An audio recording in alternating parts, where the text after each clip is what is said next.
السلام عليكم ورحمة الله وبركاته. الحمد لله رب العالمين وصلى الله وسلم على نبينا محمد وآله وصحبه أجمعين أما بعد. പ്രിയങ്കരായ ഖത്മുൽ ഖുർആൻ ശ്രോതാക്കളെ, നമ്മുടെ പഠനം അൽഹംദുലില്ലാഹ് അല്ലാഹുവിന്റെ അനുഗ്രഹത്താൽ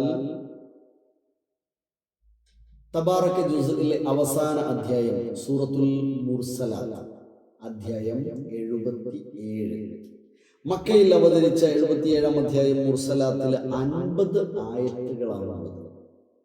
നേരത്തെയൊക്കെ കഴിഞ്ഞ അധ്യായങ്ങളിലൊക്കെ സൂചിപ്പിച്ചതുപോലെ തന്നെ വളരെ പ്രധാനപ്പെട്ട വിഷയങ്ങളാണ് ഇവിടെയും അള്ളാഹു പ്രതിപാദിക്കുന്നത്.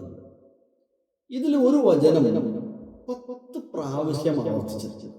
ഏതാണെന്ന് നിങ്ങളുടെ മനസ്സിൽ വന്നിട്ടുണ്ടാകും എന്ന് ഞാൻ വിചാരിക്കുന്നു. മുക്കദ്ദിബീങ്ങളായ ആളുകൾക്ക് നാശമാണ് വൈലുൻ യൗമഇദിൻ ലിൽ മുക്കദ്ദിബീൻ. വ്യാജമാക്കുന്ന ആളുകൾക്ക്, വ്യാജവാദികൾക്ക് അന്ന് നാശമായിരിക്കും. ഇന്നിവിടെ ഒരുപക്ഷെ ഒരുപാട് വളർച്ചയും അതല്ലെങ്കിൽ ഒരുപാട് ആളുകളും ഒരുപാട് സമൃദ്ധിയും ഒക്കെ ഉണ്ടായേക്കാം. പക്ഷേ അന്നേ ദിവസം അവർക്ക് നാശമായിരിക്കും. 10 സ്ഥലങ്ങളിലാണ്. ഈ 10 സ്ഥലങ്ങളിലും അതിനോട് ചേർത്ത് വെച്ച് പറയുന്ന കാര്യങ്ങൾ കൂടെ വായിക്കുമ്പോഴാണ് അതിൻ്റെ ഗൗരവം മനസ്സിലാകുന്നത്. അതുകൊണ്ട് നിങ്ങളുടെ വായന അതിനോട് ചേർത്ത് വെച്ചുകൊണ്ടുള്ള വായനയായിരിക്കണം എന്ന് ഓർമ്മപ്പെടുത്തുകയാണ്. 1 മുതൽ 5 വരെയുള്ള ആയത്തുകളിൽ അല്ലാഹു സുബ്ഹാനഹു വ തആല മലക്കുകളെ വെച്ച് സത്യം ചെയ്ത് പറയുന്നു. അഖ്സമല്ലാഹു ബിൽ മലായിക, മലക്കുകളെ കുറിച്ചാണെന്നും കാറ്റിനെ കുറിച്ചാണെന്നും പ്രവാചകന്മാരെ വെച്ചാണെന്നും ഇങ്ങനെയൊക്കെ അഭിപ്രായങ്ങളുണ്ട്. ഏതായിരുന്നാലും പ്രബലമായി മനസ്സിലാകുന്നത് മലക്കുകളെ കുറിച്ച് والمرسلات عرفا فالعاصفات عصفا والناشرات نشرا فالفارقات فرقا فالملقيات ذكرا عذرا أو نذرا എന്നിങ്ങനെ പറഞ്ഞുകൊണ്ട് അല്ലാഹു സുബ്ഹാനഹു വ തആല സത്യം ചെയ്ത് പറയുന്നത് നിങ്ങളോട് വഅദ ചെയ്തിട്ടുള്ള ആ സംഭവം അത് സംഭവിക്കുക തന്നെ ചെയ്യും. ഖിയാമത്തിനെ ഉറപ്പിച്ചു പറയുകയാണ് അല്ലാഹു സുബ്ഹാനഹു വ തആല ചെയ്യുന്നത്. ശേഷം 6 മുതൽ 19 വരെയുള്ള വചനങ്ങളിൽ യൗമുൽ ഖിയാമത്തിനെ കുറിച്ചും അതിൻ്റെ അഹ്വാൽ, അതിൻ്റെ ഭയാനകമായ അവസ്ഥകളെ കുറിച്ചും പറയുന്നുണ്ട്. അതേപോലെ തന്നെ മുജ്രിമീങ്ങളായ ആളുകൾക്കുള്ള ശിക്ഷയെ സംബന്ധിച്ചും പ്രതിപാദിക്കുന്നതായി കാണാൻ കഴിയും. ശേഷം 20 മുതൽ 28 ഉൾപ്പെടെയുള്ള ആയത്തുകളിൽ അല്ലാഹുവിൻ്റെ ഖുദ്റത്ത്, ദലായിലു ഖുദ്റത്തില്ലാഹി തആല സുബ്ഹാനഹു വ തആല, മനുഷ്യന്റെ സൃഷ്ടിപ്പിനെ കുറിച്ച് പറയുന്നു. അവിടെ ചോദിക്കുന്ന ചോദ്യം അഊദു ബില്ലാഹി മിനശ് ശൈത്വാനിർ റജീം ബിസ്മില്ലാഹിർ റഹ്മാനിർ റഹീം അലം നഖ്ലുഖും മിൻ മാഇൻ മഹീൻ.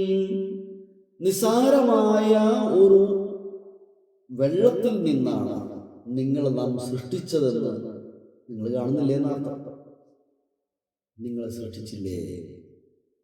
എന്നിട്ടോ ഒരു നിശ്ചിത കാലം അതിനെ ഫജഅൽനാഹു ഫീ ഖറാരിൻ മകീൻ, ഭദ്രമായ ഒരു താവളത്തിൽ അതിനെ, അല്ലേ, മാതാവിൻ്റെ ഉദരത്തിൽ ആ ബീജത്തെ അല്ലാഹു സുബ്ഹാനഹു വ തആല ഒരുപാട് നാളുകൾ, ആഴ്ചകൾ, മാസങ്ങൾ ഭദ്രമായി സൂക്ഷിച്ചു. ഇലാ ഖദരിൻ മഅലൂം, നിശ്ചിത അവധി വരെ. എന്നിട്ട് ഫഖദർനാ ഫനിഅമൽ ഖാദിറൂൻ, എല്ലാ കാര്യങ്ങളും അവിടെ വെച്ച് നിർണയിക്കുകയും ചെയ്തു. ഇത് ഓർത്ത് നിങ്ങൾക്ക് എന്തുകൊണ്ട് ഉൾക്കൊള്ളാൻ കഴിയുന്നില്ല? നേരത്തെ സൂറത്തുൽ ഇൻസാനിൽ പറഞ്ഞില്ലേ, മനുഷ്യൻ ഒരു കാലം കഴിഞ്ഞു പോയില്ലയോ, അവൻ അതിനെക്കുറിച്ച് ആലോചിക്കുന്നില്ലേ? അവനെ നുത്ഫത്തിൻ അംശാജിൽ നിന്ന് സൃഷ്ടിച്ചു, അവന് കാഴ്ചയും കേൾവിയും കൊടുത്തു, അവന് ഇഖ്തിയാർ നൽകി, അവന് മനസ്സിലാക്കാനുള്ള കഴിവുകളൊക്കെ നൽകപ്പെട്ടതല്ലേ? എന്നിട്ടും അതെന്നെ ഇവിടെ ചോദിക്കുക. എന്നിട്ട് പറയാം വൈലു യൗമഇദിൻ ലിൽ മുകദ്ദിബീൻ. തൊട്ട് മുമ്പിലും പറഞ്ഞു, ഇവിടെയും പറഞ്ഞു. ഇങ്ങനെയൊക്കെ കാര്യങ്ങൾ മനസ്സിലാക്കാൻ അവസരങ്ങൾ ഉണ്ടായിട്ടും ആ ഒരു സൃഷ്ടാവിനെ കളവാക്കുന്ന, തള്ളിക്കളയുന്ന ആളുകൾക്ക് നാശമല്ലാതെ എന്ത് എന്നാണ് ചോദിക്കുന്നത്. തൊട്ട് ശേഷം വീണ്ടും ഇതുപോലെ പറയാണ്, മനുഷ്യന്റെ മുമ്പിൽ അവൻ ചെയ്ത അനുഗ്രഹങ്ങളെ എടുത്ത് പറയുകയാണ്. അലം നജ്അലിൽ അർദ കിഫാതൻ അഹ്യാഅൻ വ അംവാതാ. ഈ ഭൂമിയെ അല്ലാഹു മതിയായതാക്കി, ഉൾക്കൊള്ളുന്നതാക്കി, ജീവിച്ചിരിക്കുന്ന ആളുകൾക്ക് അവന്റെ ജീവിത സന്ധാരണ മേഖല വേളയായി അവന്റെ എല്ലാവിധ കാര്യങ്ങളും അവന് ചെയ്യുവാൻ വാസയോഗ്യമായ വിധത്തിൽ. ഇനി മരണപ്പെട്ടു പോകുന്ന ആളുകൾക്കും മരണപ്പെട്ടു പോകുന്ന മറ്റു ജീവജാലങ്ങൾക്കും എല്ലാം അവയെല്ലാം അടക്കുവാനും അവയെ സ്വീകരിക്കാനും പറ്റുന്ന പാകതയിൽ ഭൂമിയെ അവൻ സംവിധാനിച്ചു. 2-3 ദിവസം കഴിഞ്ഞ് ഈ മണ്ണ് നമ്മളെ തിന്നു കളയും.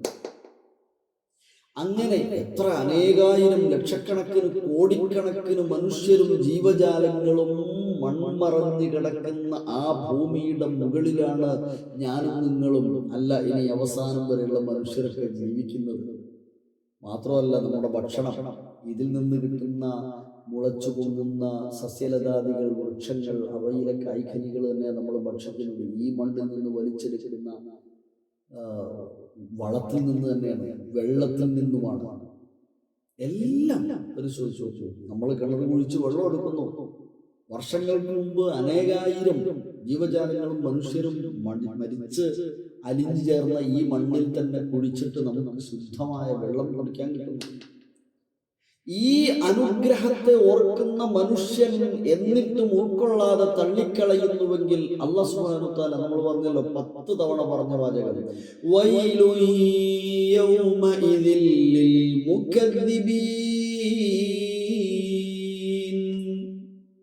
ശേഷം 29 മുതൽ 40 വരെയുള്ള വചനങ്ങളിൽ അഹ്വാലുൽ മുജ്രിമീന ഫിൽ ആഖിറ, ആഖിറത്തിൽ മുജ്രിമുകളായ കുറ്റവാളികളായ ആളുകളുടെ അവസ്ഥയെക്കുറിച്ച് സൂചിപ്പിക്കുന്നുണ്ട്. 41 മുതൽ 44 വരെ മുത്തഖീങ്ങളായ മുഅ്മിനീങ്ങളായ ആളുകൾക്കുള്ള സന്തോഷം, അവരുടെ സുഖായുശ്വര്യങ്ങളെ കുറിച്ചും പ്രതിപാദിക്കണം. അവസാനം 45 മുതൽ 50 വരെയുള്ള വചനങ്ങളിൽ തുഗ്യാൻ അഥവാ നിഷേധികളായ ആളുകൾക്ക് ശിക്ഷ ലഭിക്കാനുള്ള കാരണത്തെക്കുറിച്ച് പറയുന്നത് അവരുടെ തുഗ്യാനാണ്, അഥവാ ധിക്കാരമാണ്.